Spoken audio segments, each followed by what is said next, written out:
Welcome to Kate Was Here, an improvised storytelling experiment written and performed by Doug Banks and Kat Blackard. To support this and other surprise RPG experiences, head to patreon.com/omniversemedia.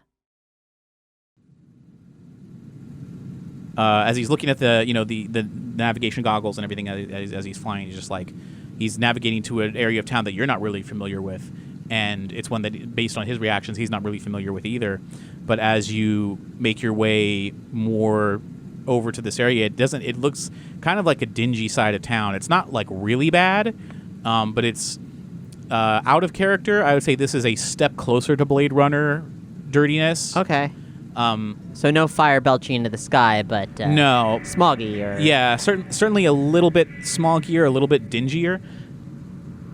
And as Doc is hovering over, over an apartment complex, there's a thing. He comes in for a landing and navigates down to a landing zone, and is able to pull forward a little bit into the complex area. And he finds a parking spot, and then he's good to go, good to get out, and turns the car off, and says, "All right, he's supposed to be inside one of the buildings here." And Einstein hops out and is good to go. He says, "But I'm surprised that he's living in such. This doesn't seem to be the nicest area of town." So you can see he's getting kind of worried as to what's going on and why he's here.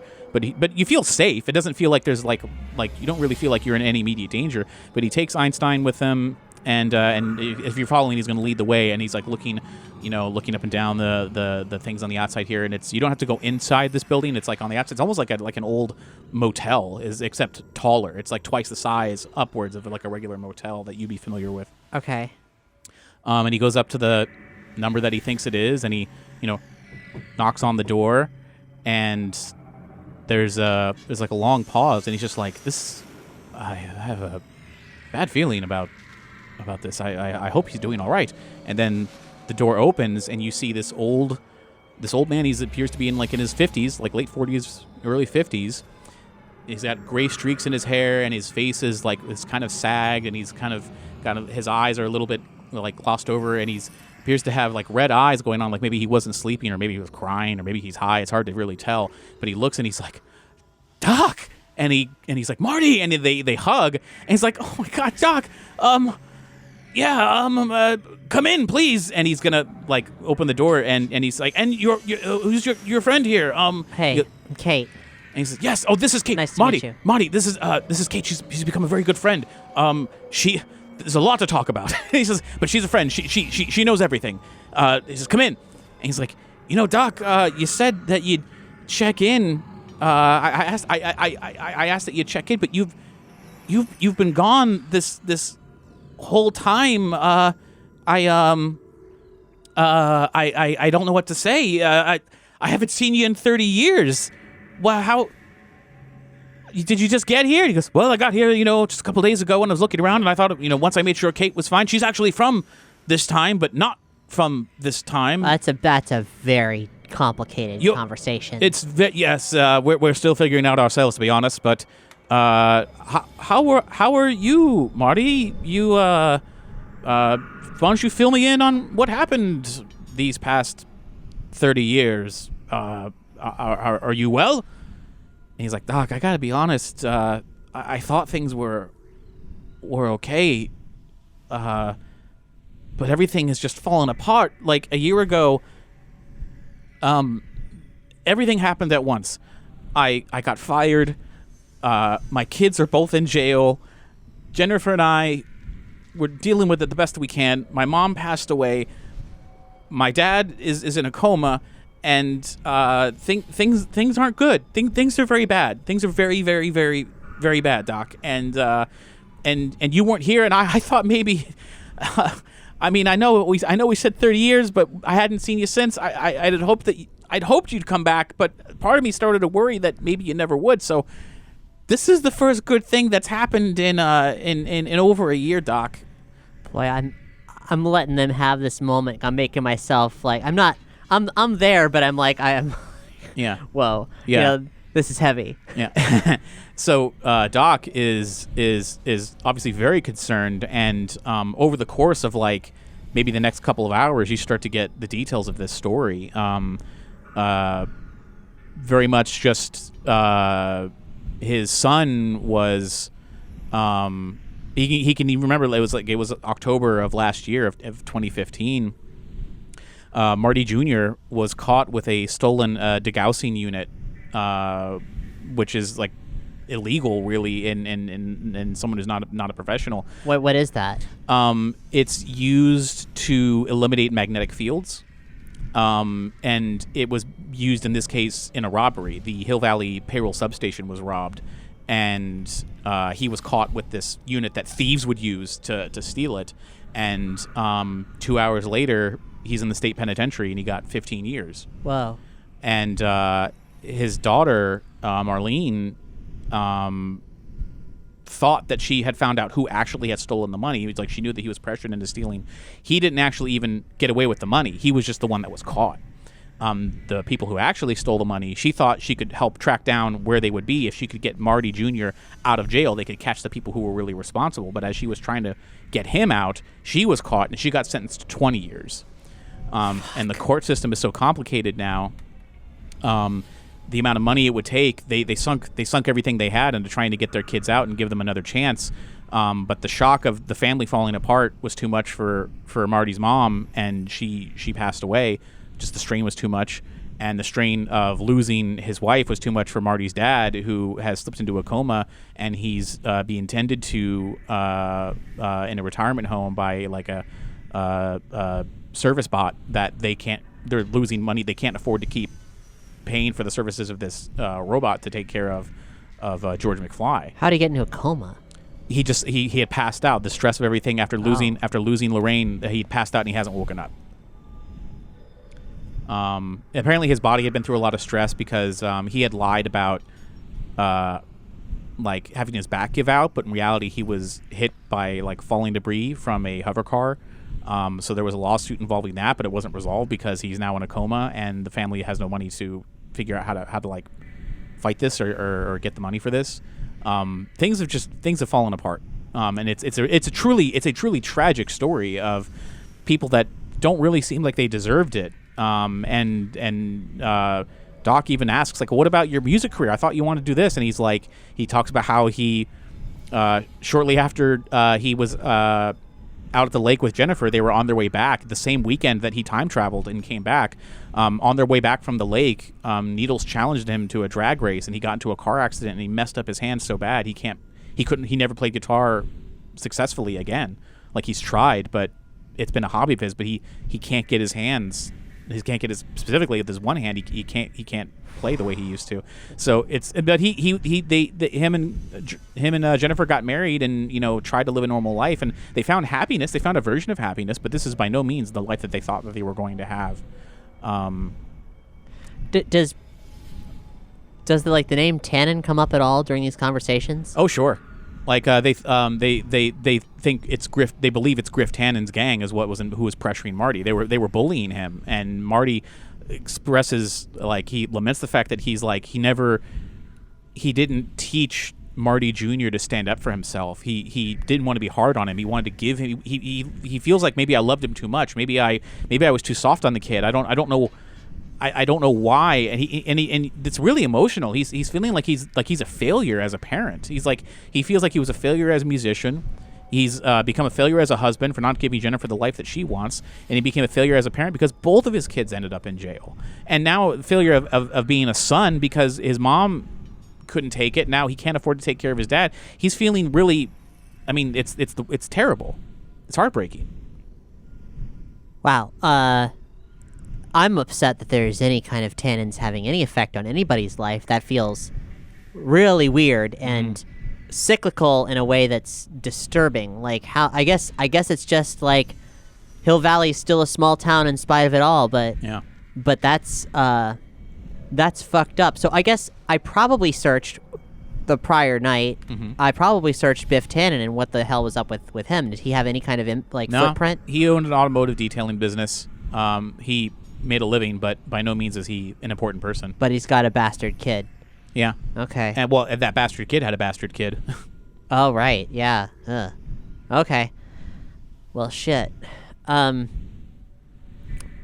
Well, this took an already bad day, and I mean, hey, I got problems, but they ain't this bad. They ain't this bad at all. Okay. Well, shit. Marty even says, he's like, Doc, I know it's wrong for me to like ask this of you, but I don't know what else to do. If I could do anything, I would go back to the day of that accident and not have it happen. If I could redo anything, everything seems to come back to this. My stupid pride. I can't let people think I'm weak. I can't let people think I'm poor. I can't let people think I'm lesser in any way. And then when they challenge me on it, and it all comes from this stupid choice, a stupid teenage choice that's just haunted me. And I don't know what I'm asking. I want to change things, and you have a time machine, Doc. That's what it comes down to. People dream of changing their past, going back and changing something. Can you let me do this? I need to make a change. I can't. I've ruined everyone I've cared about. I've ruined their life. My own kids. It's my fault, Doc. I can't live like this. I need to make a change, and you can't see where we're living. I can't afford to make a change anymore. I can't afford to do anything. I'm stuck. I lost my job at Costco, and now I'm a hardware supervisor at Pizza Hut, Doc. I'm barely making minimum wage here, and there's no life here, and I don't know what to do. And Doc is like crestfallen. I mean, Doc is taking this really hard, and it's like, Marty, I can't let you go back to change something like this, and if I go back and have such a drastic change on something like that, you may never even have your children. You may never you may leave Hill Valley. You may do all sorts of things, and there's no predicting what could happen. We need to. I can't tell you how to live your life, but the solution can't be in the past. There must be some kind of other solution here. Well, hey, I mean, yo, Marty, I apologize. I know this isn't about me at all, but look, like, your kid, did he have a history of like criminal activity before he got busted? No, he was the best kid. He was bullied by these kids. He never stole a thing in his life. Why do you think he did it? I don't know. He doesn't. After he was arrested, he didn't want to talk about it. It's like he was being quiet on purpose, and I'm sure that the damn Tannen family had something to do with it, because they may have threatened him, or they threatened his family. I don't know why else my son wouldn't come forward with who was actually responsible. When you say the Tannen family, are they like, what's the deal there? Oh, it's really the kids. Tannen's got a. So Biff Jr. has a son named Griff, and he runs this gang of punks that they've been pushing my son around for a while, and I tried to get him to stand up to them, but the kid's too damn nice, and he just folds over and does whatever. And I should have been tough with him. I don't know what it is, but I have no doubt they're the ones responsible for making off with that money. My son didn't have a cent. Well, that seems like an opportunity to make a change. You want to suggest what? Suggest what? I say that aloud, looking at Doc. I mean, like, you said you needed like something. We should change something in the future, not the past. It sounds like Marty Jr., right? Being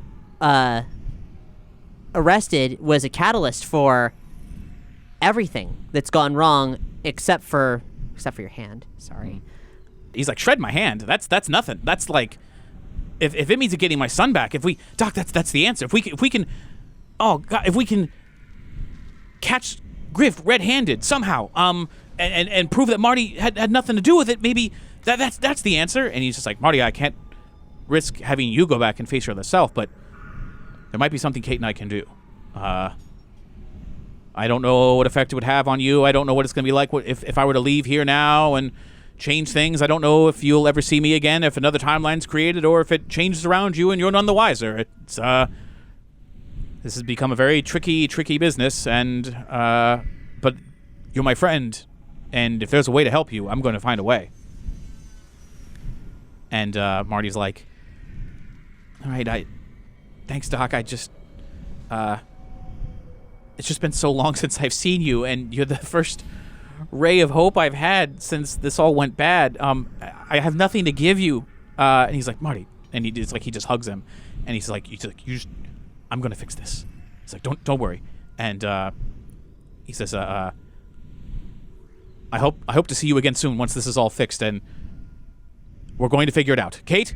And he's determined now, and he's gonna. It's like, so unless there's something you wanted to do before you left, he's a man on a mission. We're out the door. Nice to meet you, pal. He's like, same, Kate. And he just becomes sad again as he closes the door and back to his tiny little dingy. Yeah, it must be apartment. It must be really fucked up for Marty McFly to see another teenager hanging out with Doc Brown. It's not him on top of everything else. Like, I mean, it was weird, but I think he's so. I mean, he's an adult now. You know, we know from the comics the shell shock that he felt like having been on a madcap adrenaline adventure for all those weeks, and he was through time. Yeah, but this is 30 years later. Oh yeah, but I mean, like, you know, there's just like there's a huge it's weird, you know, like he's been Kate's kind of like this weird mirror version of not Marty, the anti-Marty, but still, you know, next to Doc. I just imagine it's quite a weird thing. So Doc is out the door and is making his way back to the time machine, and seems to be focused, but you're not sure on what. Doesn't seem to have. He's not talking a lot, but he's definitely thinking. And he, as he gets back to the car, gets in. He's like, he's ready to get in, and he's just he's pausing as he's like staring at this car with the door open, and he's about to get in. And he's like, all right, we can do some research, figure out exactly what happened to Marty Jr. and the circumstances surrounding his arrest. You're a teenager yourself. We might be able to go back and somehow work in that maybe you could know him somehow. Interesting. Yeah, totally. Like, he's the same age as me, probably. Do we know that? 17, yeah. Okay, yeah, all right. I get the impression that kids go to school online now. No, it would appear to be both. I know the Hill Valley High School still exists, and apparently I've got report cards, but I wasn't going to school. I don't know what the hell's going on, but yeah, if there's some like social place, yeah, I can totally like meet up with them, figure out what's going on, get a vibe off of that, and deal with another fucking tannin. Yeah. Well, he says, I know back in Town Square there's a place we can have a booth for ourselves. It's the Cafe 80s. We can go in there. They have free Wi-Fi, and we'll figure out a plan. Cool. All right. So you guys get in, and you're on your way back to Town Center, trying to figure this whole thing out. I'll say, skipping ahead, we can put you back into. Well, we can put you into the Cafe 80s, basically. It's clearly very nostalgic, focused.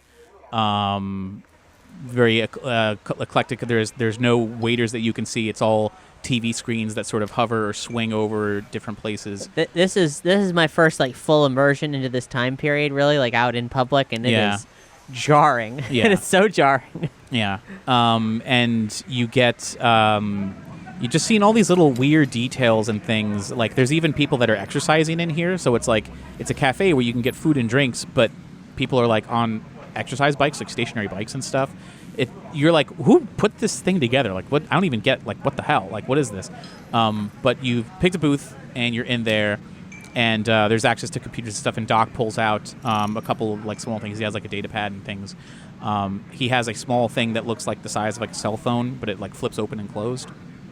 And it just looks like basically it looks like a small smartphone, but it's more harder edge, rectangular, and not as rounded. And he starts using it to, like, scroll through and look through things.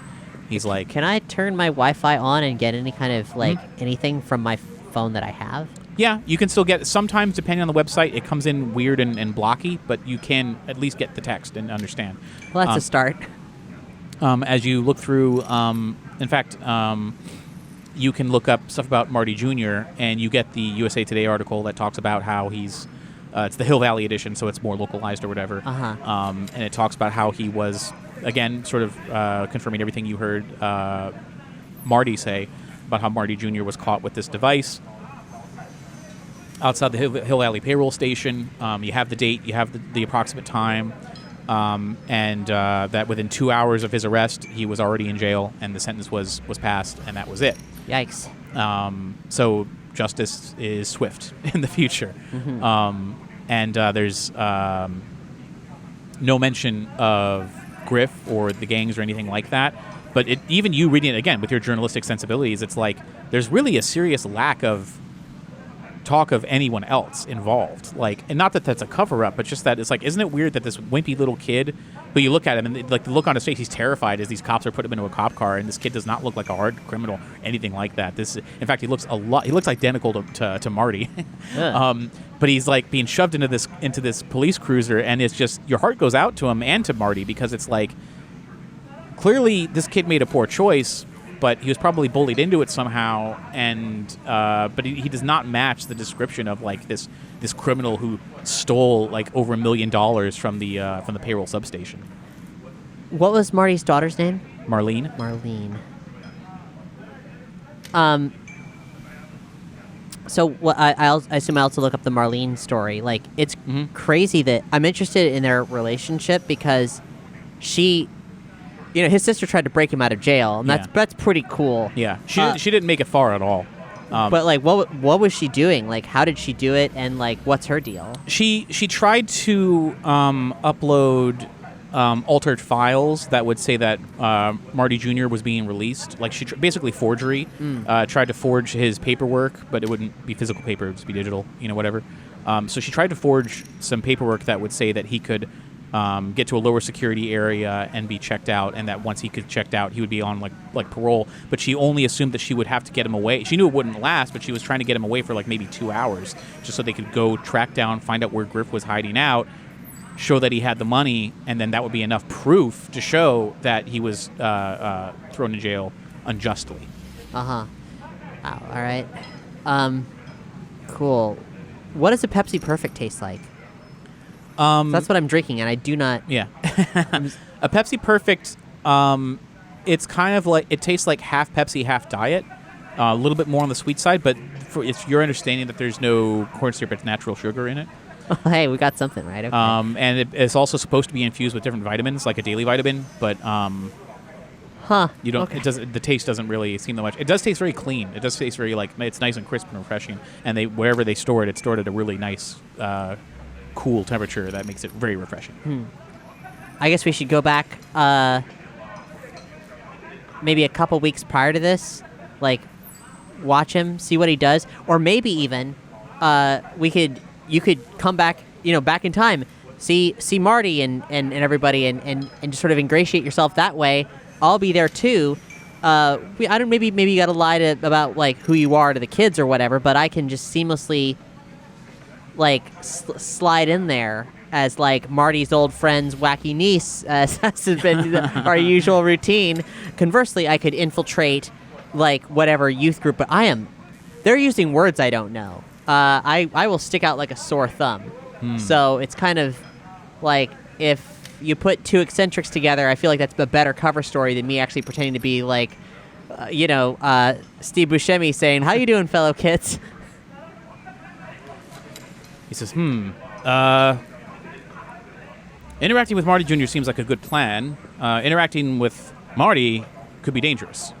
If we interact with him too soon before I'm supposed to meet him now in this year, that may have a small chance of a paradox of some kind, preventing us from ever coming back to fix this in the first place.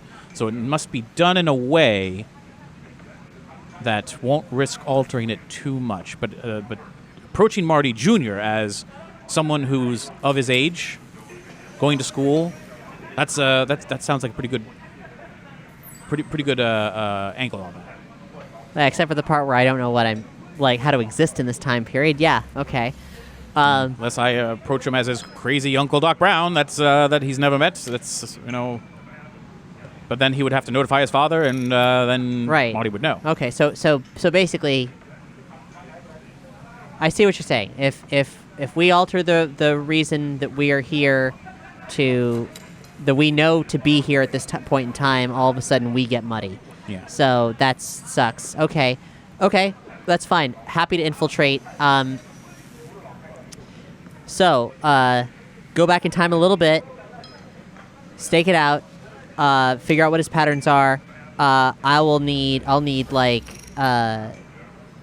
whatever a cell phone is in this time period, and I'll do a crash course in figuring out how to be a teenager in, I guess, 2015? 2016 still. It's, okay, that's when it happened? You were in 2016 right now. Yeah, but this incident happened in 2015. Yeah, but we got to stake out 2015. Yeah. So, yeah, I'll figure out what this timeline's 2015 teenager does, and then also avoid myself. Well, it appeared that you were traveling a lot anyway. Yeah. So I'll say as you're sitting here, you're making your plans, your TV waiter swings back over, and is just like, how will you be paying today? And Doc is like, we can do CompuServe, I suppose. And he's like fumbling with like trying to figure out, he's like reaching into his pocket before he realizes he doesn't have to pay with cash. And it just says, you could also pay with likes. And he's like, I don't understand. Could you? And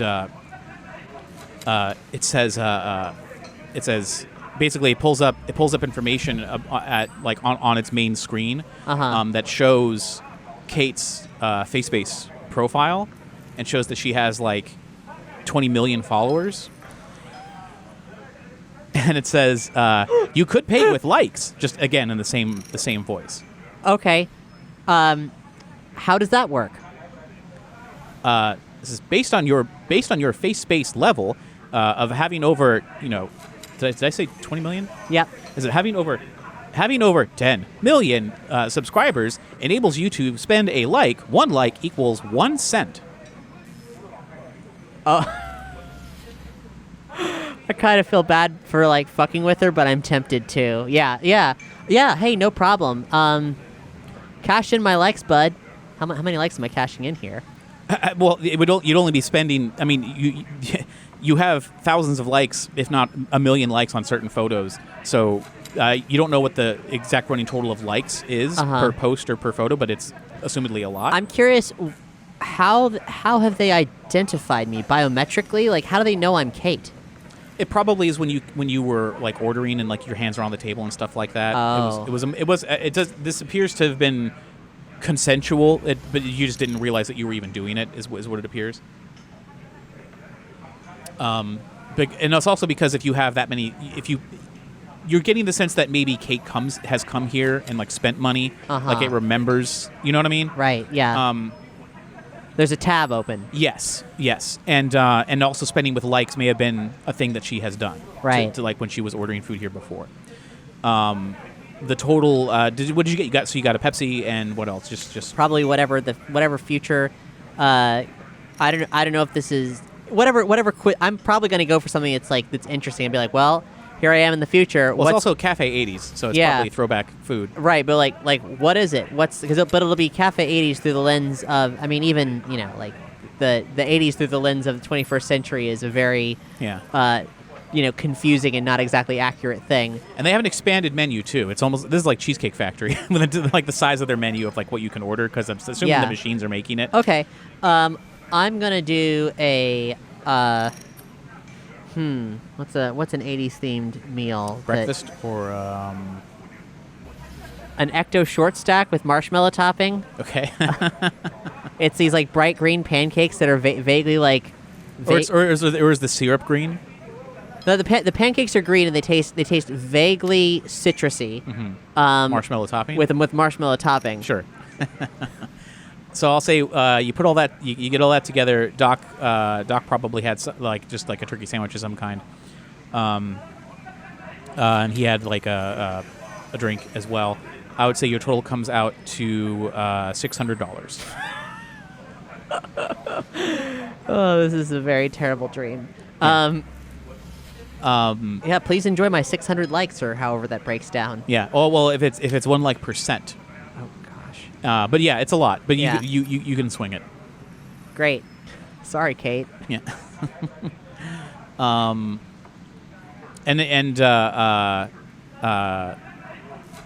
So you pay with like a thumb scan, and then you see the likes, little hearts symbols just bloop, tick down just a little bit, and then the thing will swivel away and leave you there. You're good. But yeah. So what do you think the next step is? Okay. The identity thing can get a little difficult because I don't know what the policies for identity theft are here, but if I'm caught being someone who I'm not, maybe it could risk exposing a paradox because inevitably we might be confronted with one another, or also like in an equally worst case scenario, I could just as easily be thrown into jail with extreme expediency for who knows what, like maybe not having identification. I think that like even though siphoning off other Kate's like world is amusing and convenient, I might need to actually forge a fake identity of some kind. That's something I haven't even begun to think about. Fake identity. Well, how do you exist here? You have a bank account and stuff. Oh, I took measures before I left 1985 to ensure that my bank would still be open and I would be collecting. And no one's been surprised that you are maybe so old that you shouldn't be alive right now? Well, I've told them I've just visited the rejuvenation clinic. Sure. But I mean, you would have to have. Yeah. Okay. That's fine. I guess that makes sense. I mean, admittedly, I'd be pushing 100, but apparently that's normal now. The life expectancy has gone up significantly. I believe when I looked up, the oldest person on record was maybe 170 something. Wow. Okay. Right. Well, yeah. I don't know, because the thing is, I'm very worried about getting called on the whole Kate thing. 'Cause I mean, you are Kate. I am Kate. They can't prove that you're not Kate. They can't. But what happens when there's two of us, and one is saying that there's like an identity theft? What does that mean in this time? Like, it becomes tricky. Let's do everything we can to avoid that situation. But at the very least, you can trust in your own biometrics that would not lie. That you are not a fake. You are indeed Kate. And every fingerprint, every DNA sample, you are Kate. True enough. If there are two of you in one place, I think people recognizing two of you in one place would be the least of the problems. I would imagine coming into direct physical contact with other Kate would be a big problem. Right. Well, all right. In that case, let's go to 2015 and get situated there, because even I would imagine if I start prepping with technology from now, that could also be a red flag, because it seems like things move pretty fast here. Okay. He's like, all right, before we go, there's a couple more things I would like to stock up on. So I would like to check out the mall in the courthouse square. There's a couple things I saw online that I, on my first, well, today is still the first day. So the things that I was, now that I've gotten my money situation figured out, I want to go pick up some items that I saw. So that's fine. Yeah, this whole thing is dazzling for me. So like, yeah, let's like, let's go along for the ride and see what else. Maybe there's some Kate diversions too. Sure. So, yeah, I'll say you guys can head out across the street and head into the Hill Valley Courthouse underground shopping mall. There's 2 levels. I think there's a total of 75 stores. Do we happen to walk past the an antique shop that may or may not still have an almanac in the window? I will say that if in that case, if you're keeping an eye out for such things, of course I'm you're looking not, at everything. But if I saw it, I would recognize it. I mean, you are looking at everything. Yeah. I will say that you would as you leave, you do see an antique store, but you don't see a book. Fair enough. It has been a year. Mm-hmm. But anyway, so you continue. You go into the underground shopping center, and it's weird how much this is like shopping malls that you remember as a youngster. But it's a crazy futuristic extension of that. Right. You came from the indoor shopping mall didn't die. It exploded, is what it appears. And you're thinking like, well, with the internet and everything else, you could just mail directly to your house. Why do people go shopping? And it appears to be that each of these stores inside the mall is more boutique and artisan, and there are mainstream names that you would recognize, but it appears that there is more of an immediate service that can cater to customization and anything that you would need. Interesting. So yeah. the idea is like you don't go to the Gap and just browse until you find the jeans you want. This is more like the Gap, but it's not as big as the Gap that you would remember from this time period. It's probably a quarter of the size, even if that. And there's people that work in there that are specialists who can help you figure out your look using these jeans. You know, it's not. That's awesome. It's more interactive and more personable in every sense. Yeah, I mean, like, I hate sending stuff back on ModCloth. Like, it's a nuisance. Yeah. So. And the fact that they probably have machinery and technology that can make adjustments on the fly and spit out a pair of pants in just a couple minutes, you know, or a shirt or anything like that.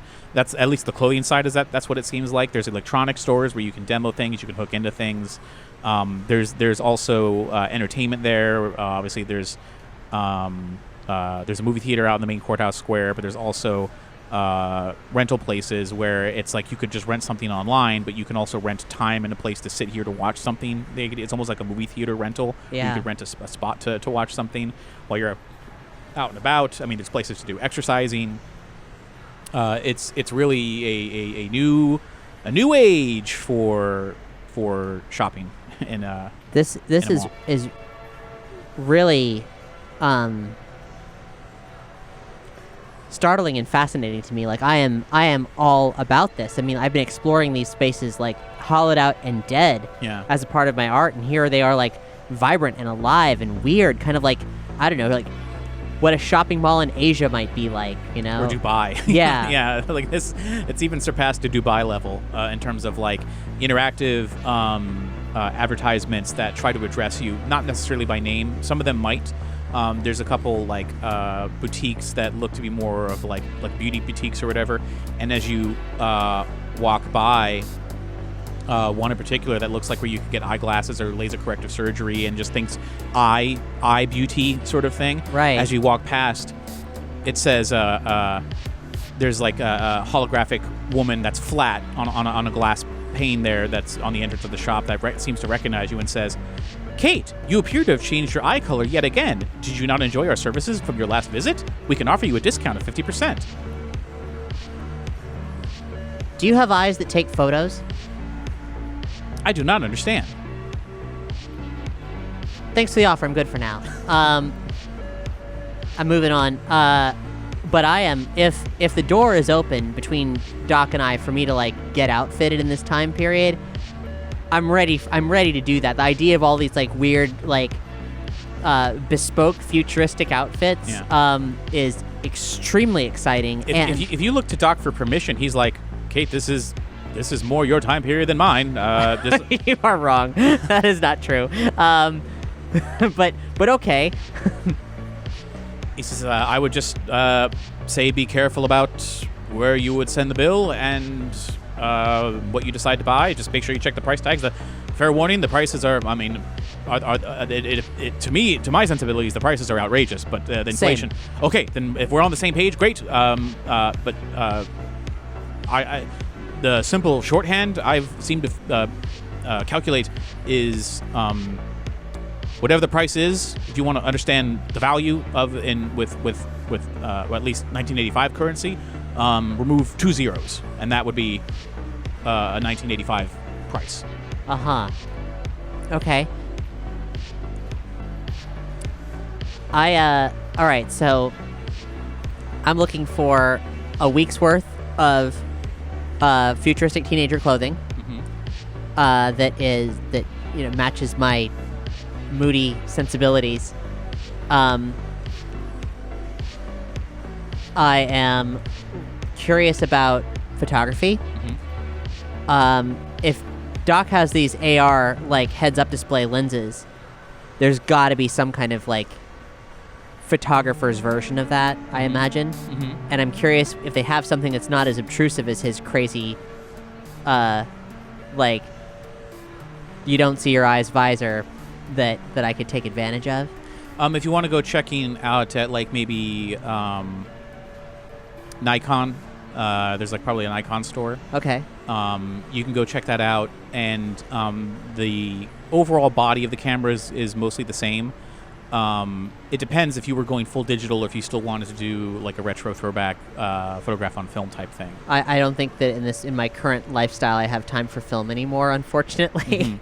I still got my camera if I need it. But they can cater to those specifics is really what the idea. Interesting. Because if you got to remember, even though this is very futuristic to you, many people who are alive and well in 2016 used film for most of their lives. So although the technology is new and open for use from everybody, it's easy to get a hold of. True. There's still people who are just like, like Marty was a teenager in the 80s, and now he's only like 47, 48 years old. So if he's just like, no, I want film, give me fucking film, they're gonna give you film. So it seems so futuristic to us that you kind of have to remember you're not in the future. You were in 2016, which is what's so odd about it. But yeah, they have a lot of good digital versions. There's a couple of cameras that utilize different small lenses that you would recognize as something that might fit on like your cell phone, but it's like a carousel, a circle like of different, like a ring of all these different lenses. So instead of removing and replacing these big hefty lenses, there's ones that you can almost just twist on the front of the camera and keep, and it would be very slim, almost not quite something you would fit into a pocket, but getting close to that. Right. Okay, that's interesting. Cool. Well, being able to modify my current hardware is not something I anticipated. Do they have any wearable options? You said there was a lot of like integration. Like, are there? They have things that I would say out of character were similar to Google Glass that you would like wear on your head, and you could tell it to take a picture or like blink a certain way or squint a certain way, and it would snap it. But it is kind of obviously futuristic doodad. Nothing. There are options that would blend in very well. You could even pick up additional lenses that would fit the camera that you have, but nothing that. It's really kind of open to like what you would like to do. It depends on how low profile or how specific you want to go. If you want to be able to take, if you want versatility of like being able to do telescopic stuff like shoot from a long distance and be able to switch out lenses quickly, you could get a model where you don't even have to switch out lenses. You just click this thing around like on a rotary to change. You could do one where the body of it is pretty small, and what you're really buying are just like a lenses set that would fit into a case that might be the size of something that would hold like a telescope, like an elongated rectangular case that would just have a bunch of lenses in it. You just screw it onto a small body. There's a lot of varieties here. It really depends on if you wanted like maybe talk to a salesman and say, I'm going on a certain trip or whatever, you can figure out what model would work best for you. Yeah, like I'm looking for I don't know if I'd word it this way to them, but basically I'm looking for something that I can use for reconnaissance.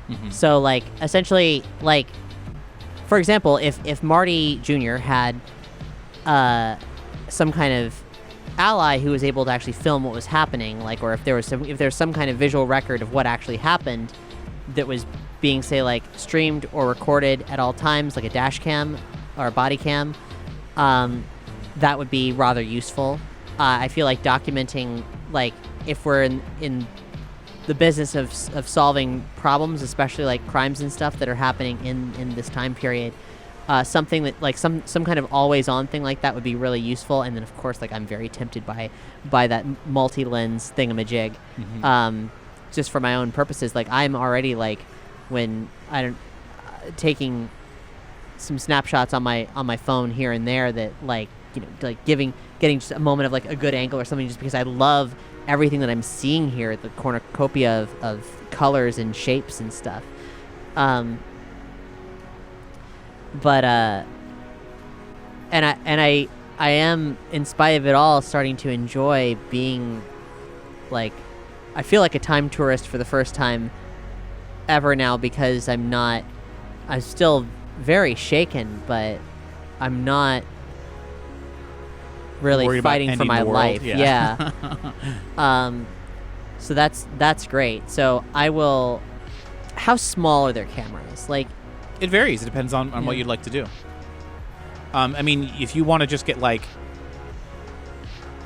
basic, it's like a few steps up from our modern day smartphones. I mean, like with just something that's like a small, flat little screen, and with multiple lenses built into it that you can get super wide angle and close up. Am I seeing people with as much like heads-up display stuff as Doc has when he's flying? Like, is the Google Glass kind of like vibe like normal? Not typically for when you're walking around. Okay. And I will say, Doc does take those off whenever he gets out of the car. Right. Like, and sometimes he'll even leave them in the car. Gotcha. Okay, question here, Doug. Gameplay question out of the context of everything. Because like I'm having and this is also kind of gonna sub in as like a little bit of like, is the experiment working kind of extrapolation. I have you do a lot of heavy lifting for me. I ask questions about the environment. You fill in the blanks. I sometimes ask obnoxious questions you definitely don't have like the material for. How much do you want me to invent stuff along with it? Because I know Fate typically is rooted in that. That isn't necessarily how we've been playing it, but just ask me. Just if you just ask questions, and I'll tell you whether I think something exists or not. Okay, but say if I like put forth like, what if this completely rendered idea, and you're like, and basically it's like, yeah, is that. If I say no, it's probably because it would conflict with something that already is established. Great. Okay, that's fine. Just wanted to figure that out. There's no harm in asking. Yeah, of course. What I'd like to do is I'm curious if there's maybe like a sort of camera that Kate can wear around her neck that's almost like an amulet. Let's call it a camulet. Okay. And it's like it's almost like just the lens to a camera, but it has like the ability to like focus and zoom, and you put it up to like one eye and squint into it just like you would anything, but it's very small. So at a moment's notice, she can put it up and do the thing. That sounds. So if you're talking to a guy at the like Nikon store. If I see it, I wouldn't be asking for this because that's too crazy an idea. Well, it appears that this is sort of like standard prosumer camera stuff. Gotcha. But if you want something that you kind of have to get to like at the spy store, that's a thing altogether. Yeah, I was hoping there would be some kind of like ubiquitous, like, hey, I'm a professional streamer. Here's how I stream. Like, here's. There's definitely stuff like that. If you're like a professional like live streamer, like life streamer, yeah, you could have like these little. Remember like the old flip cameras, stuff like that. That's handheld, very discreet, very streamlined, very simple, and maybe like posable, mountable. Oh yeah, great. Yeah, little pop out tripod that you can put it on. Quick pinch zoom on the back display for zooming in, and the zoom clarity is pretty good too. Probably a little bit higher res than what you're used to. So there's options like that as well. Is that weird that it's not in a that it's not part of a phone? That it would be a standalone device for that, or? You haven't really looked at phone stores, right?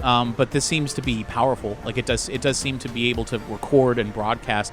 It does not have a phone quality to it, but it does have a microphone. There's an option to add on basically like a futuristic version of like a lavalier microphone, like a wireless. There's also drone attachments, but you'd have to buy a drone separately. Right. It has stabilization. It has also other digital readouts, like it can measure distances. It has night vision mode, has infrared mode if you pay for the pro version. Lots of cool features like that. Cool. Okay. It takes still photos, very high res still photos, and very high res HD video as well. And are these cameras shooting like with holography, like the things I was seeing back at my house? If you that they can, certain ones can do that. They have like a three lens setup on it. Typically, streamers wouldn't broadcast. No one really broadcasts in hologram form. Those lenticular sort of patterns are done mostly just for still images or for short video clips Gotcha. with like 3 cameras or so. So you wouldn't be able to stream or record long videos in that format. And even then, when you do that, the device that could display such a thing would be very limited. Cool. Okay. I'm gonna get the lens swapper thingamajig that you mentioned earlier. That seems. So the one that has like a rotary lens around it that you could just sort of adjust on the fly, or is this the one that is just like the main body of a camera that's really slim and tiny, but you have a variety of lenses that come with it, or? I thought you were describing something that's like some kind of. Like a quick like change? A lens, some kind of multi-lens device that would maybe fit onto a standard Nikon body, because there's standardization. Oh yeah, there's that too. Yeah. Okay. Yeah, something that would well, I mean, is that necessary? I wonder, is that gonna really... If I'm already got a big old camera around my neck, I got a big old camera around my neck, and that's... I'm happy that way when I'm shooting for me, but I don't know if that's responsible in dangerous situations. This is good info, and hopefully not redundant. We'll take care of the phone situation first, and then figure that out. Okay. This is so complicated. Like getting set up for existence in an alternate timeline future. So what was Doc here for? If you want to circle up with him, it's a large underground mall. But if you eventually wait and you want to meet up with him, like check in like after half an hour or something like that, he's picked up a couple of things. He has that little tablet thing that you were looking at earlier. Is like something that can be foldable and like sticks into his pocket. He has that sticking out of his pocket. He's picked up another couple of doodads, one of which he has gotten that he will clarify that he got because of this future mission that you guys are talking about doing. He has the sleep-inducing alpha rhythm generator, which is used for people who are like insomniacs to help put them to sleep. Oh, interesting. Yeah. And he says, I was thinking about sort of non-lethal ways to take care of him. I was even thinking that it could be as simple as cornering Marty and knocking him out before he commits the crime. He's no longer part of the crime. Right. That makes a lot of sense. Just like back in 1958. What happened in 1958? Right. That wasn't you, and you weren't there. I actually can't tell you about that. You asked me not to. And he looks very stunned, not like offended, but just sort of like he just wasn't expecting a different him saying something to you. Remember we did that thing to your brain? Yes. Yeah. It relates to that. Oh, very well. Say no more then. Yeah. So this Ting tang walla walla bing bang. Ting tang, and he's like, he almost starts, and he stops himself. It's like, hey, so he has that. He has a couple of little like snacks and stuff like that. He has toolkits. He purchased a toolkit for the DeLorean. He kind of shows it off, but to you, he's like this. Look at this piece of technology, and he pulls up. It looks like it would almost be like the size of a large '80s cell phone. But it is modern technology. He's like, we can hook this into the DeLorean and into the time circuits, and it can tell us what's wrong with the vehicle. Like it can give you a complete diagnostic breakdown of this is something that maybe only high-end professionals would have had in the 80s, but here I could just walk into a store and buy it. Okay, that's maybe the most normal thing anyone said to me so far. It's a little bit... It's a roll of the dice with you, whether something is going to be fascinating or not. I find this endlessly fascinating. But he has all these little other things. He has like a little toolkit for the car as well in case something breaks. And other little knickknacks that are just sort of very kitschy, touristy type things, like Hill Valley postcards, but it's all futuristic and shit. He bought a different collar for Einstein that like has like a light up thing on it, like a light up LED collar. You know, Einstein is like with him because he took him into like the pet store and stuff like that. So he's like, the pets do seem to be allowed in here. And in fact, the inside of this mall does have a lot of like trees and stuff in here too, like even more so than than like Like what the my urban- house. Yeah, Yeah. Like, it does seem to be a big fad in integrating living plants and sort of mimicking outside spaces. I'm for it. That sounds great. It's very clean, pristine, and wonderful in here, and the temperature is really cool and comfortable. And they have water fountains all throughout the entire thing, especially the kind that spits the water that leaps from like little area to area. Yeah. Yeah. Okay. That's rad. Well, I'm gonna get a new wardrobe, like I said. And I guess we can probably, since we're here, we could probably buy last year's cell phone. Whatever the version of that is. Probably. So as not to have to, like, go shopping again in 2015. Just buy an older model, cheaper anyway. Since we're changing the timeline anyway, I'll spend Kate's likes on it. That isn't gonna matter. We're about to leave. Doug gave me a thumbs up, which felt like a like. So yeah, I was taking a sip of water. So yeah, I'll get this new cell phone, figure out how that works, see what the video features are. If it feels like that's gonna make more sense than just having some kind of standalone device, then I'll stick to that. Does it?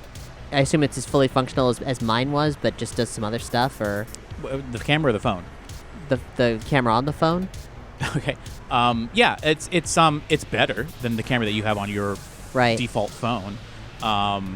It can do the quick zoom in thing, and of course, carrying a phone is not conspicuous Right. at all. So, I Okay. mean, that seems like a very practical solution. Yeah. Okay. Great. Being without cell phone communication throughout the 50s and feeling what it's like to be sort of strung out in different spaces, learning to try to like travel light with as few things as possible seems pretty. I will say necessary. the thing about this phone is that it is like clear glass. So it is like a glass rectangle, very smooth and very slick and very glossy. Very breakable. Doesn't feel it. Okay. Now, there's a lot of other types of phone styles. One that kind of looks like a pen-shaped, and the idea would be that you could plug it in to different items of clothing. So, like where a nerd would have a pocket protector, the idea that you could plug it into like a jacket or to a shirt or to a blouse or something like that, and it would connect to the wires inside you to do like biometric, like Fitbit readings and things like that. Interesting. And also, like, there's an extendable, like, earpiece that could go right into your ear. So, like, you pull it out like a pull string off of a toy. You would just pull it out of the top of that pen-shaped object and like stick it right in your ear. There's also head mounts where you would wear it on the side of your head, like how we would have a microphone dangling in front of your mouth. So in other words, there's a wide versatility to the modularity to a wide variety of these phones. But the one you got is kind of like the standard one that's considered not just a phone, but definitely like a view screen as well. So you can see that there's like splintered groups of different schools of thought of like what a phone should be or could be. Interesting. And this one, the one that you have, is the most familiar one to you as to what a smartphone is that you're used to having. But it definitely is assuming that the person who buys this phone is interested in taking photos, videos, and watching videos, especially streaming things. That makes sense. I think that's probably the best fit for what I'm doing. Yeah.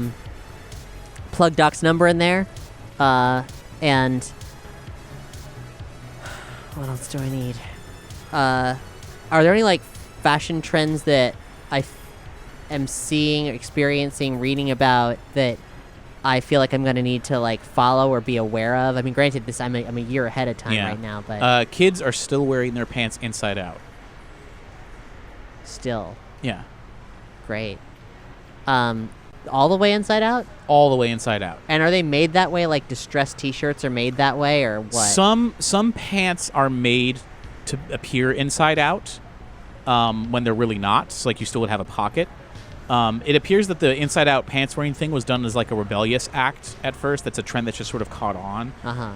And obviously companies tried to take advantage of that by saying, hey, look like you have pants that are inside out when they're not really inside out.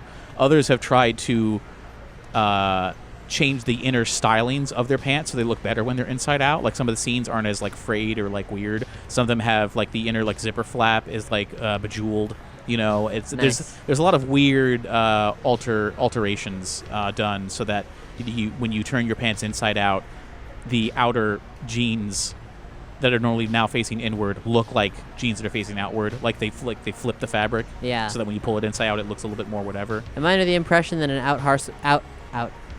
art house weirdo like me, like in this time period, would still be wearing my pants inside out?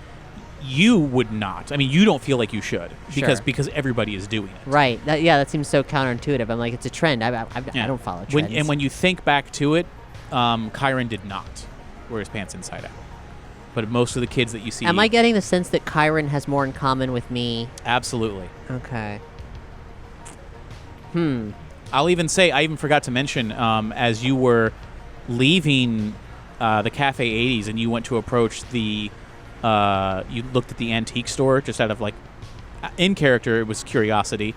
Out of character was to see if the book was there. But the in-character curiosity of it, you noticed that on the side, because it's part of like a brick building, and there was an alleyway. Just inside the alleyway, you saw Kyron's tag again, and it said class of 16. Okay, interesting. Wow, prolific. That's like the third time you've seen it out and about. So he definitely has a streak in him, you know, of like sort of rebellious artistic things here. Huh. Curiouser and curiouser. All right, class of 16. Interesting. Well, because he's a year older than you. Yeah. Well, I'm just thinking about the likelihood of running into him. He's local to the town. Kate might That's not true. be, but he is. That's true. Cool. Okay. I think I feel like a good phone and a matching wardrobe is probably the most important tools I can have right now. So I'm ready to rock. Okay. Do you want to figure out really quick? Give me a good list of like a good rundown of what these things are. The clothing? Yeah, no, you don't have to give me exact like colors and stuff, but just like the Sure. like you know, like shirt, pants, jacket, dress. Like I like what are we dealing with? Yeah. Right on. Okay. So I'm gonna do. This doesn't have to be all encompassing in this moment. Just I need a good flavor of like what you're focusing on. Yeah, Kate's looking like. This is kind of weird because Kate has never really focused on, like, shopping outside of like thrifting and stuff. Like that's where her clothes come from, is like thrift stores. Sure. So here we are with all this like the future design stuff, which all feels very appealing. She's not sure necessarily how she should feel about it as a teenager looking at this material. She's just going to go for what looks cool. So she's seeing a lot of Dayglow stuff, which is interesting. A lot of weird metallic fabrics, like you mentioned. Kate's going pretty sleek. The jacket that she lifted from her own room, if it seems like it's on trend, it's like, you know, like it isn't. It's cool. It doesn't. If it reads as a child's jacket, maybe. No, definitely Okay. not. Definitely not. Yeah, she's gonna stick with that, but like get some modern like single color fluorescent or like holographic T-shirts or whatever the style is. And I assume that like skinny jeans are pretty ubiquitous, right? So I don't know about the technological integrations inside of T-shirts and jeans. Leggings are very popular. It seems Yeah. that leggings are the most in fashion thing. In fact, even unitards of different Really? not like everybody's doing it, but unitards are not uncommon among some of the people walking around. And it would seem that some of the unitards in really tight fabrics are made up of different materials. So it's not like you just buy a unitard and slap it on and now you're Green Man. You know, it's like these. It's definitely form-fitting to show off a body, but there may be some functionality to it that you're not recognizing. Like it might be a mixture of workout gear and like lounge wear. It's hard to get a full. Well, I'm curious about that. I'm going to investigate the function of it. There's some that it would measure some of your biometrics, like if you're working out and stuff like that, and feed the data somewhere. Another is to sort of uses a new kind of fabric that would be designed to be very breathable, so it's not like spandex or something where you could easily sweat in it. So it like has breathability of cotton, but the flexibility and sleekness of like spandex. Just overall in terms of comfort, it seems to be more of a comfort thing, assuming that you have a body that you're comfortable showing off. Yeah, being showy with my form of body like has not really been a priority of mine at all, but I kind of feel like I'm getting this weird energy from this experience overall, that there's like I might be in my present, like chronologically speaking, Yeah. but I'm in the future, so Yeah. I kind of feel this like maybe I should like live my weird ass Blade Runner, cyberpunk life here. And so let's say whatever the toughest looking version of this unitard stuff, like that's kind of where Kate's gonna skew. If it's got like Probably looks a little Tron-esque in that it's minimal in colors. Probably dark, with like maybe stripes or highlights that go down like the sides of the body, almost giving you like, maybe I would say you find one that's like black and it has like blue or green neon stripings down the pant legs, kind of giving you a reminiscent of a Bruce Lee Kill Bill. Neat stripes on the legs. Yeah, are good. like racing stripes kind of thing. I'm gonna get some boots and see what kind of like augmentations they have available. They definitely have the self-lacing boots for like not necessarily for like track running, but for just like overall like hiking. Like hiking is obviously a really popular thing with being in Hill Valley and everything. Right. I'm gonna get some cool urban boots, and I've seen what Marty Jr. looks like. Yeah. He looks a little goofy. Yeah.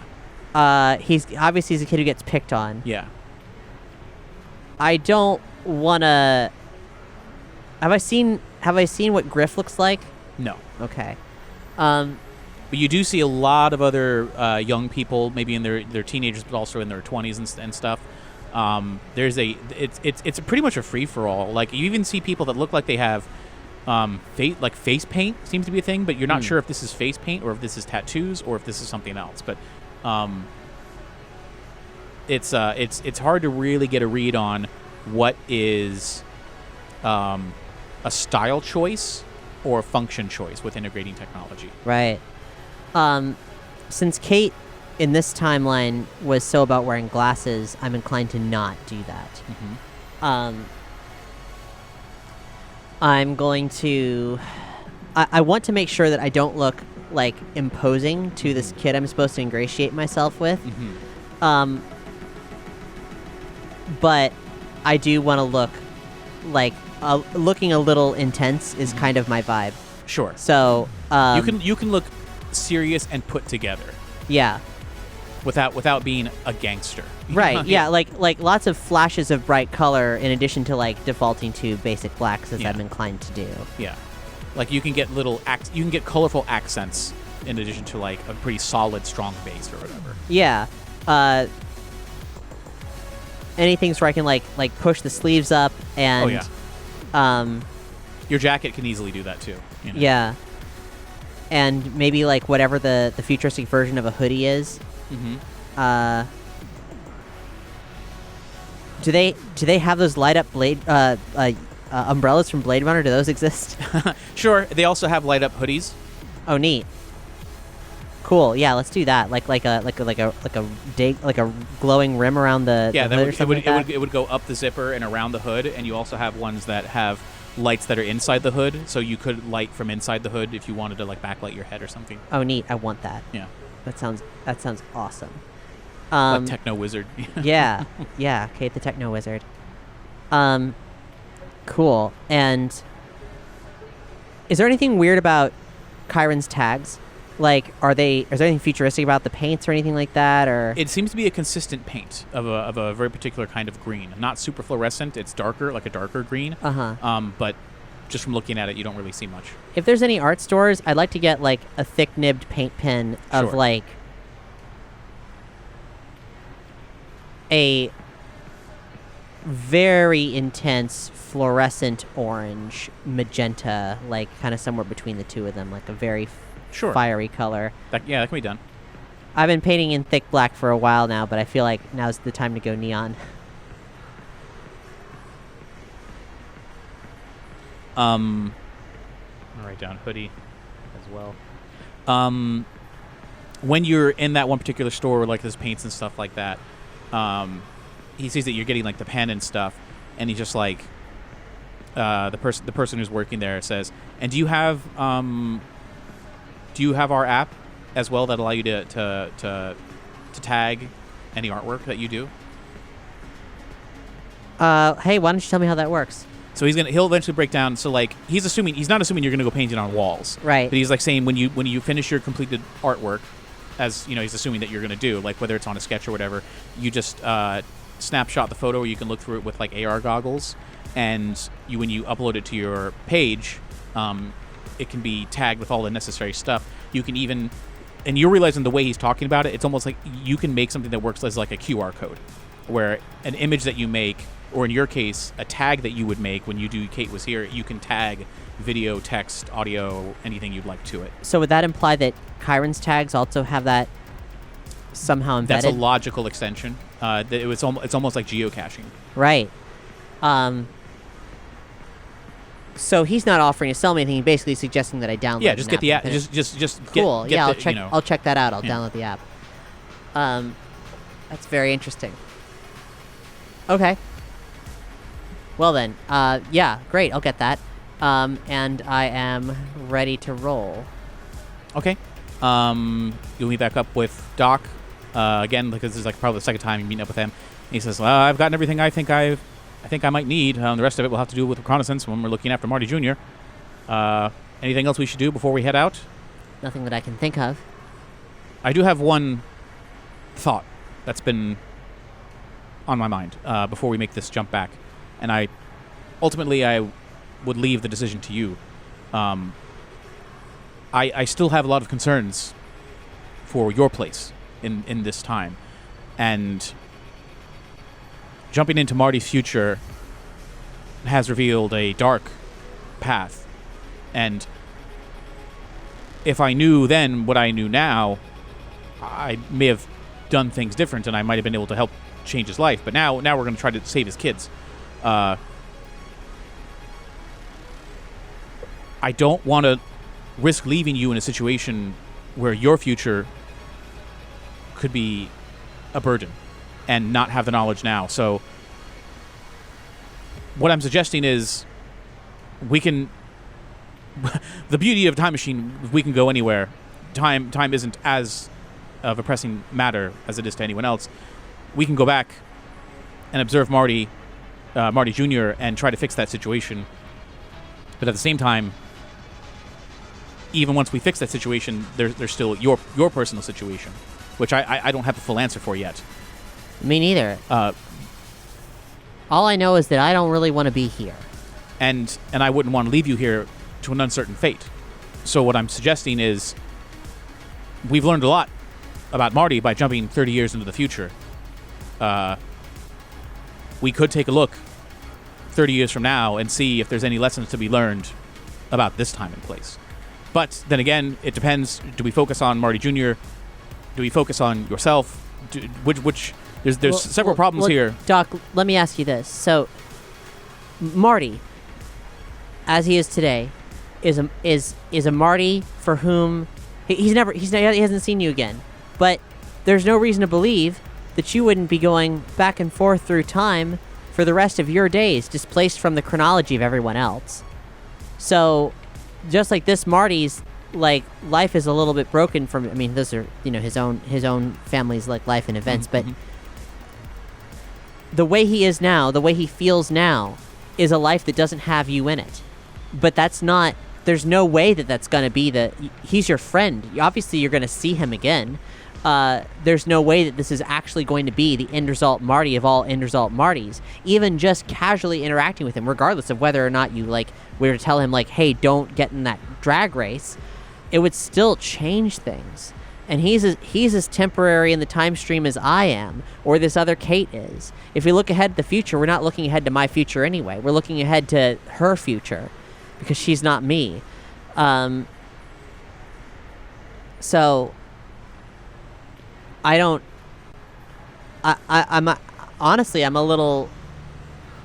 I understand why you don't want to change Marty's trajectory, because the person you've just met, you're right. It seems to, based on what I've seen, it's easy enough to believe that any little nudge and his kids who he knows today aren't going to be the same people, but also he won't have any idea either. But if he had aspirations of being a musician and that was taken away from him, why would that hurt? Why would that really hurt, Doc? For him to to start there, to have that. Why are we really helping these kids to save the psyche of someone who isn't even the end result of the person you'll know if you continue to live your life as you live it?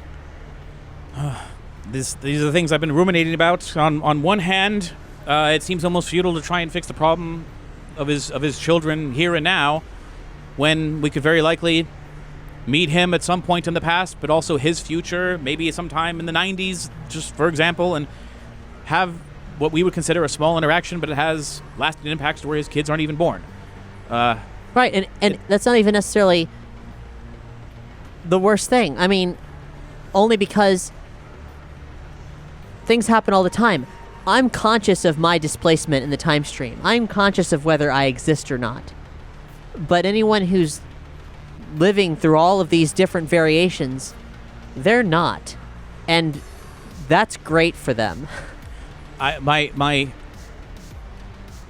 knowledge as a scientist, I carry this. I carry a burden of wanting to do the ethical thing. But my heart, with my friends, anything I can do to ease their suffering, to risk time travel, to do it in such a way that might even become a moot point once we change events in the past. If it can end his suffering now, I don't know. Where do we focus our energies? On fixing this problem here, or making or changing events to where maybe he never even has children to begin with and has a successful music career? I don't want to play God in determining Marty's fate. Right, of course not. So, but then arguably, interfering, I just got suited up for this mission because, quite frankly, it was good for me to think about something else than what's happening to me right now. That was something achievable, but we could scrap all that to go solve it in a bigger way, or even not worry about it, because we have all the time in the world. Marty's hurting in this moment right now, but you've got maybe the right thing to do is to live your time travel life of discovery, see what that looks like, and then go back and start fixing things. Once you have you've just started. I've traveled through time more than you have.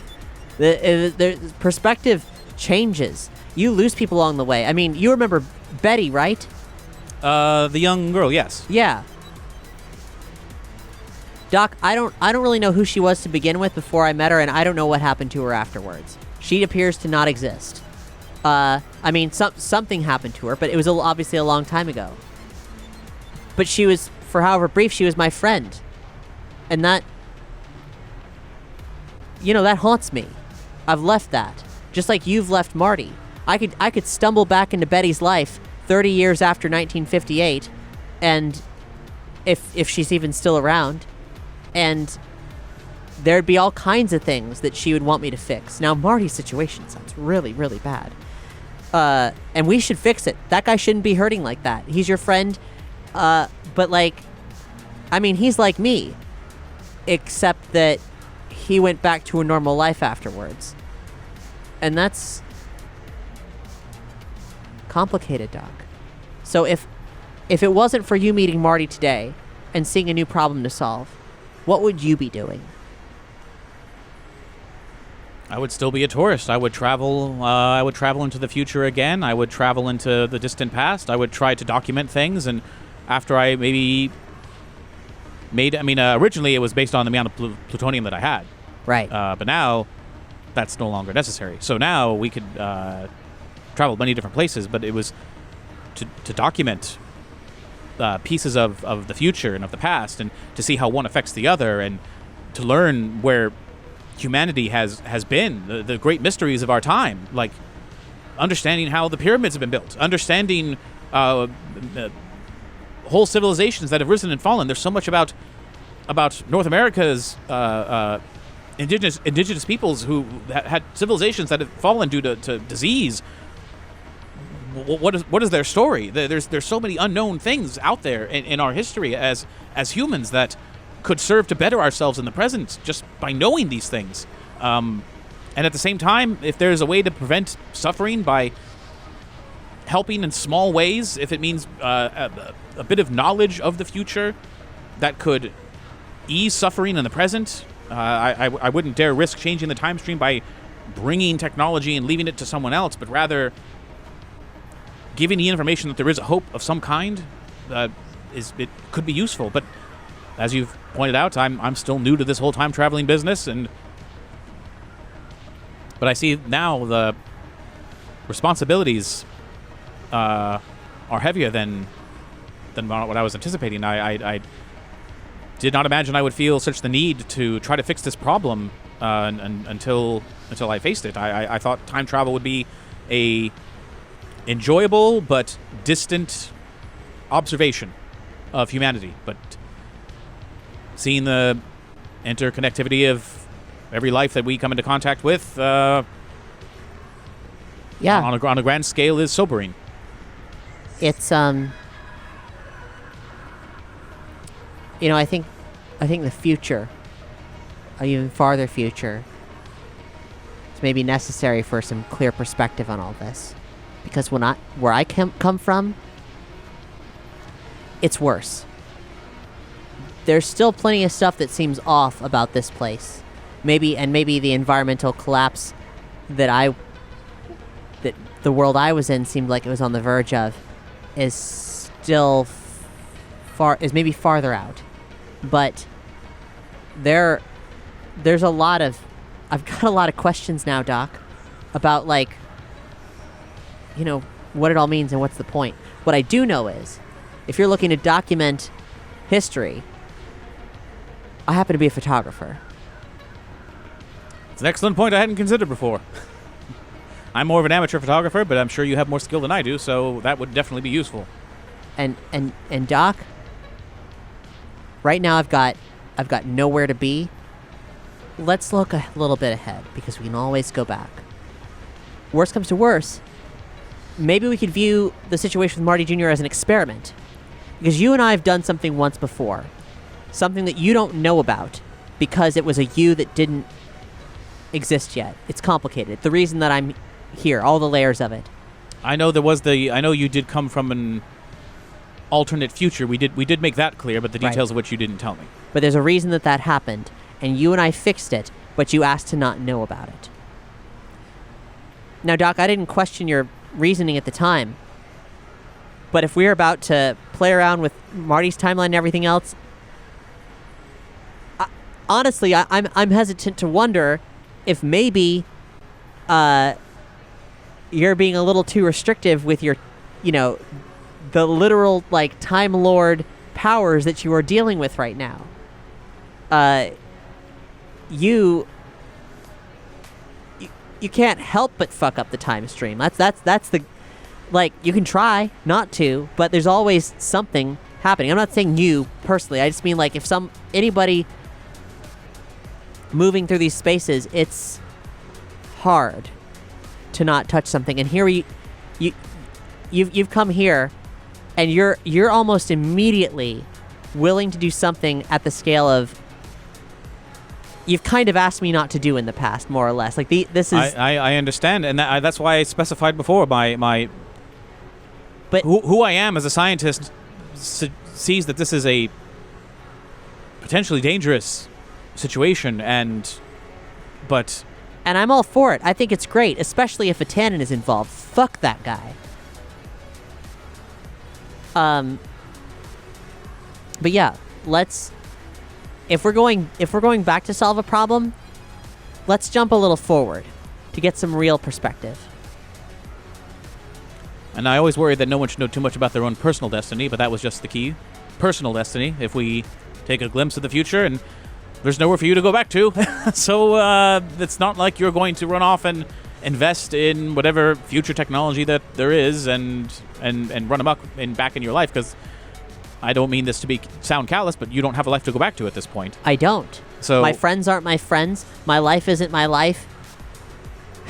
Doc, I recognize that I haven't even had time to really process this, but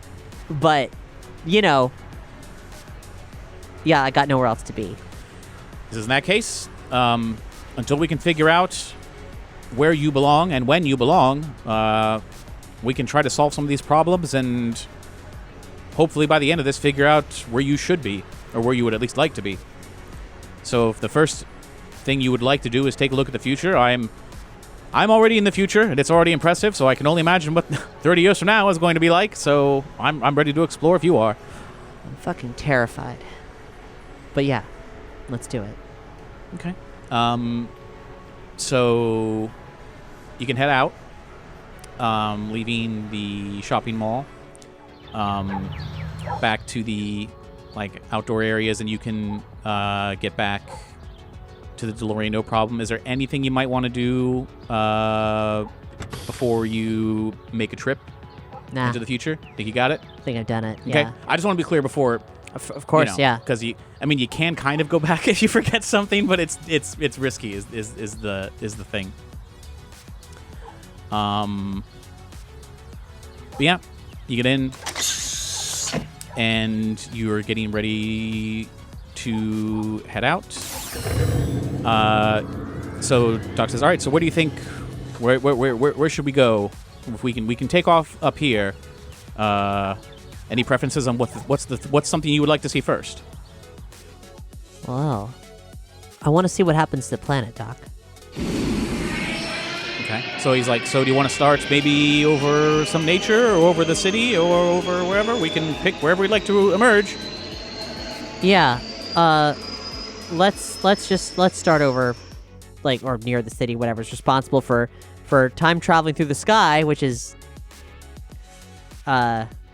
seems wild. to be safer. Yeah. Unpredictable with whatever's going on ground level. Yeah, though jumping ahead in the future, then who knows? But, yeah. Yeah, let's do the sky. The most important thing's going to be looking at any news feeds that are available to us to see, what things are like, where things are, because that's, if we're making any changes to the past, they should be the ones that have broader influence that can help humans not be so awful to each other and the planet. Okay. So he's going to say, all right, so let's say, so that you've been flying out, you're going out over, over towards where the ravine and canyon is, mm-hmm. so that you can make your approach again, sort of from a similar angle. So you're out over the ravine, and you're lowering out of one of the sky traffic lanes, and you're at a pretty good height where you're not too high, you're not too low. You can see the ground, and you can see Hill Valley, the courthouse center. It's it's off in the distance, and Doc is going to put in the date. He's going to put in October 21st, October 21st, 2045 at noon. And he was going to put it in. It appears to go in just fine. And he's like, all right, Aini, Kate, prepare for temporal displacement because we are on our way. And he's going to hit the gas. And you're going towards town center. Everything happens like normal. As soon as you pop out, you are in the middle of a cloud. It's like it's probably rainy, foggy. It's like it's poor weather. It's really poor weather. You can hardly see very far in front of you. And Doc is like, oh, okay, let's take her down nice and steady. So he's looking through his glasses to try and see like what the horizon might be. And as he slowly starts to come down, not over where town center is, but certainly like between the ravine and like town center, it's probably like over like where some suburbs would be. You're not seeing any lights. It appears it's supposed to be noon, but it's really dark. It's like from everything that's going. And as you are slowly coming in for this landing, you're seeing like trees and stuff like that, but you're seeing all the houses appear to be dark, and something something doesn't appear to be quite right. It's like there's like a really bad storm, and maybe all the lights are out, or there's like a power outage or something like that. But you actually hear something hits the underside of the DeLorean and knocks it upwards a bit, and as you can see, poking out of the front hood appears to be like a grappling hook spike that has come up, and you hear the engine start to struggle as you are being pulled downwards. And Doc is like, I don't know what's hold on, Kate, and he's going to start to mess with the engines, and he's like struggling against whatever this is, and this thing is like pulling you down like a crank, like tick tick tick tick tick tick tick tick, as you're coming down lower and lower. And as you are coming down underneath some of this smoke and everything, you're pulled down to like street level, and you're seeing burnt out houses, but you're being pulled towards what looks like a futuristic tow truck that is manned by like half a dozen people, all in like weird clothings and their masks and covering and everything like that, and they appear to be really angry or hostile or something. And Doc is really struggling with the engine, trying to pull it away, but it keeps getting pulled down further and further. And as you're finally pulled down to the ground, they run over and they rip open the door, and they have some type of strange object that they're pointing at Doc. And they're shouting something, but it's really hard to hear over the sounds, and like dust is starting to get kicked in, and it's all happening very, very fast. But as Doc has his hands up and he's not going to do anything, and you got your hands up and Einstein's barking and kind of freaking out, you see your door gets opened as well on your side. Someone's accosting you with a strange object, and they're going to fire off you're going to hear a weird zap zap, and a strange lightning bolt beam of some kind is going to hit Doc, and he's going to black out. And then as you look over, it's another zap zap, and it's going to zap you, and you black out. Thanks for listening to Kate Was Here. To support this and other surprise RPG experiences, head to patreon.com/omniverse media.